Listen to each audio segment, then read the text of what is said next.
Son las 2:39, me acompaña en la cabina Jesús Ortega Martínez, exdirigente nacional del PRD y candidato a diputado a la Asamblea Constituyente por ese partido, en una lista que, por cierto, pues no precisamente abundan los perredistas, sino personas que no tienen militancia en ese partido o en ninguno. ¿Cómo estás, Jesús? Gusto saludarte. Pascal, buenas tardes, un saludo, de verdad, y mucho gusto por estar aquí contigo. ¿Por qué, muchas gracias por venir, por qué integrar una lista del PRD con una mayoría abrumadora de personas que no militan en el partido? Porque se trata de crear un Congreso Constituyente a través de una elección, y un Congreso Constituyente para la Ciudad de México me parece que debe de tener a las personas más representativas de lo que es la Ciudad de México.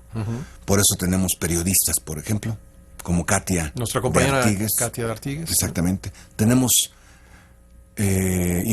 promotores de la cultura como Horacio Franco, que es uno de los mejores músicos del mundo, un flautista de fama mundial, director de orquesta y el máximo exponente de la música barroca de flauta en el mundo.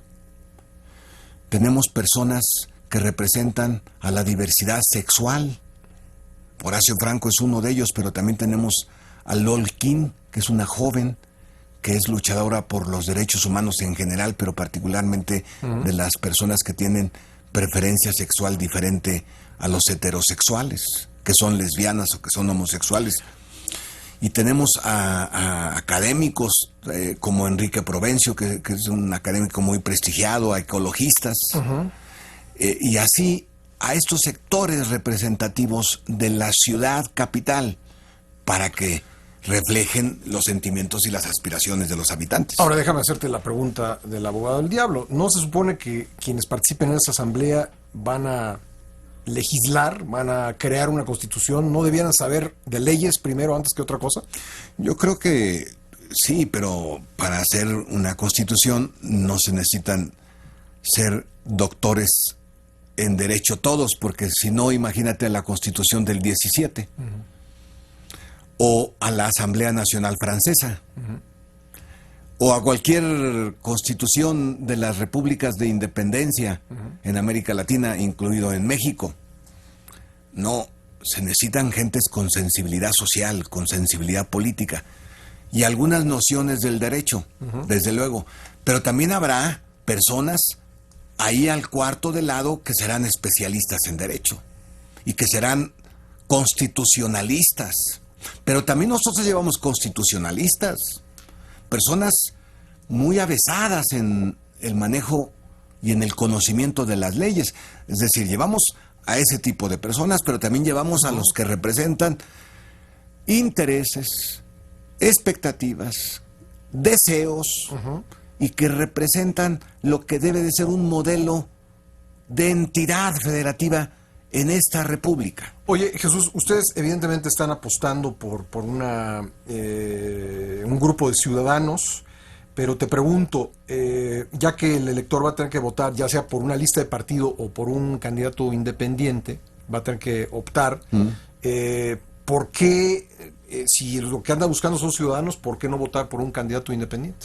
Porque yo creo que esta idea de las candidaturas independientes, si bien debe de ser un derecho amparado por la Constitución, porque había una contradicción, la contradicción de que para ser candidato deberías de ser postulado por un partido, y sin embargo la propia Constitución dice que todas y todos los ciudadanos podemos ser votados para algún cargo de elección popular. Esa contradicción había que resolverla. ¿A favor de qué? A favor del derecho. Y por lo tanto, no se necesita hoy ser miembro de un partido político para ser postulado a algún cargo, para ser votado por los ciudadanos. Sí. Eso, resuelto eso, ahora yo digo, no hay democracia y no hay sistema político viable que no tengan los partidos políticos. Por lo tanto, los partidos políticos necesitamos autocorregirnos, es verdad.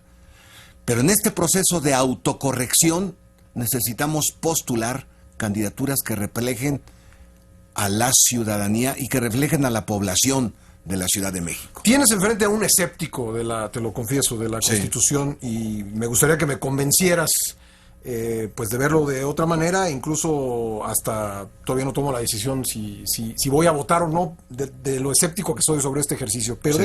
déjame preguntarte en esto Sí. en un espíritu absolutamente abierto. Sí. ¿Sí va a servir de algo? ¿No va a ser nada más un catálogo de buenos deseos y apilar derechos sobre derechos que luego ni siquiera son aplicables?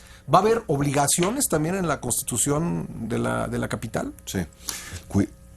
Ya sé de tu escepticismo. Por apertura y el de muchas y la otras. franqueza con la que tú y yo siempre nos hemos hablado. Sí, el de muchas otras personas, pero cuidado, porque cuando se deroga una constitución por decreto, por un dictador, o se deroga porque nadie cumple con la constitución, entonces se crean las dictaduras.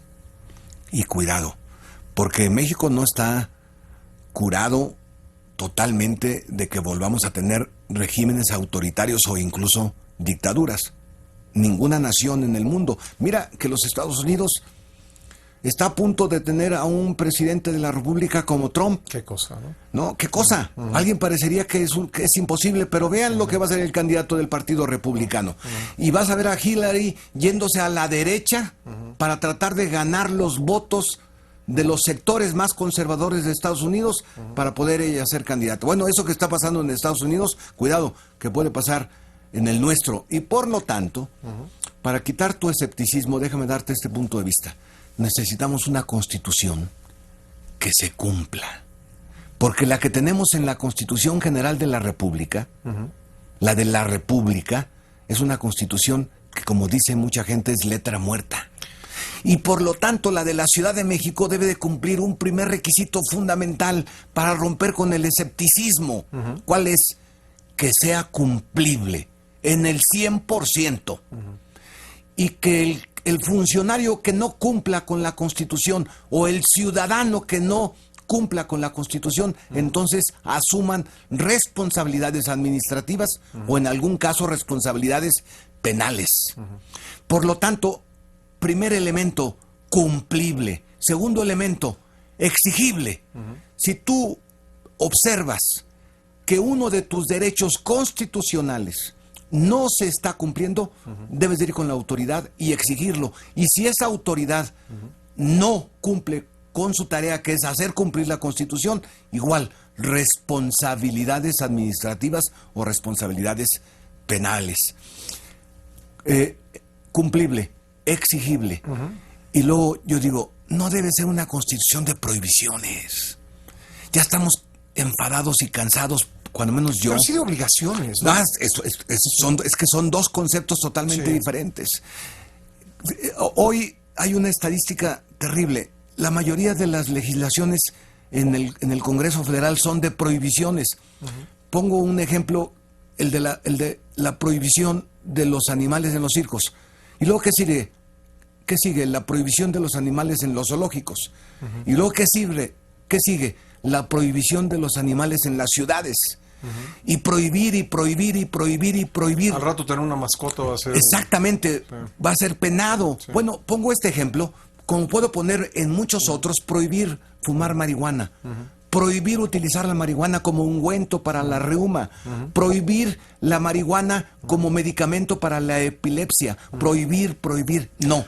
Yo creo que la Constitución de la Ciudad de México debe ser una constitución de derechos. A ver, pero tú has sido un luchador social y te lo pregunto abiertamente. ¿Tú crees que no podemos convivir, no pueden convivir dos derechos en esta ciudad como son el derecho a transitar y el derecho a manifestarse? O sea, no hay forma. ¿Tiene que estar siempre el derecho a manifestarse por encima del derecho a transitar? No. No podemos en la Constitución encontrar una armonía de estos dos derechos. Claro que se puede perfectamente, y la idea es que los constituyentes de la Ciudad de México... ¿Tú vas a llevar eso a la Constitución? Sí, porque yo... ¿La discusión? Sí, porque yo estoy totalmente de acuerdo en que se respete el derecho a manifestar nuestros puntos de vista. Yo también.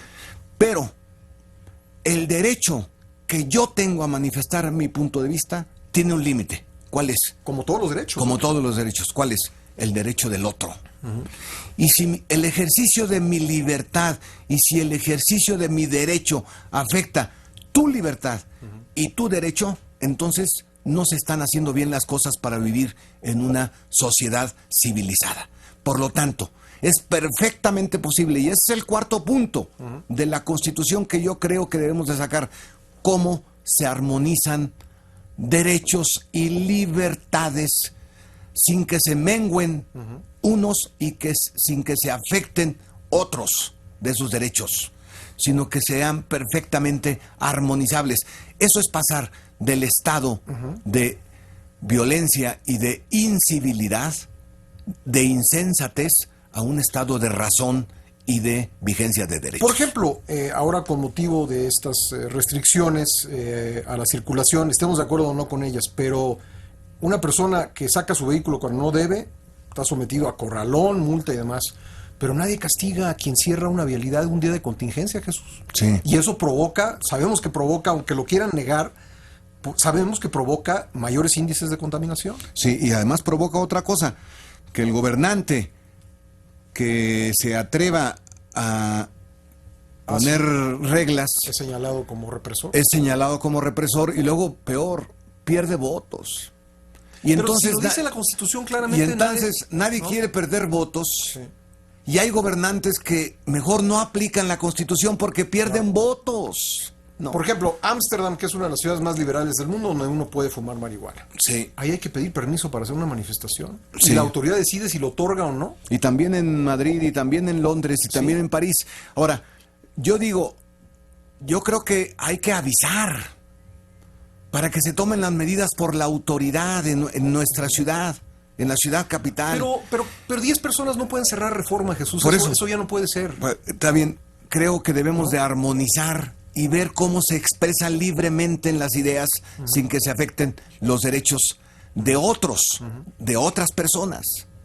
Y por lo tanto, este es el punto clave, uno de los puntos claves de una constitución.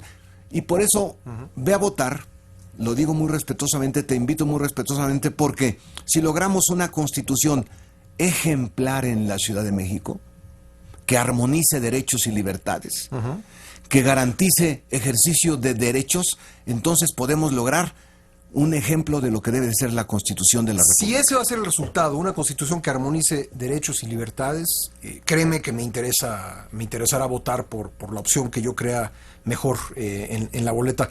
Jesús, lamentablemente se nos acabó el tiempo. Siempre es un gusto platicar contigo. Ojalá que antes de que vayamos a las urnas, podamos tener la oportunidad de platicar nuevamente sobre este ejercicio de la Constitución. ¿Cómo no, Pascal? Porque además tengo propuestas muy concretas y muy específicas de cómo lograr derechos y de cómo armonizarlos. ¿Te parece que lo platiquemos Sí, cómo no. antes de Claro la que sí, elección? Pascal. Jesús Ortega, muchas gracias.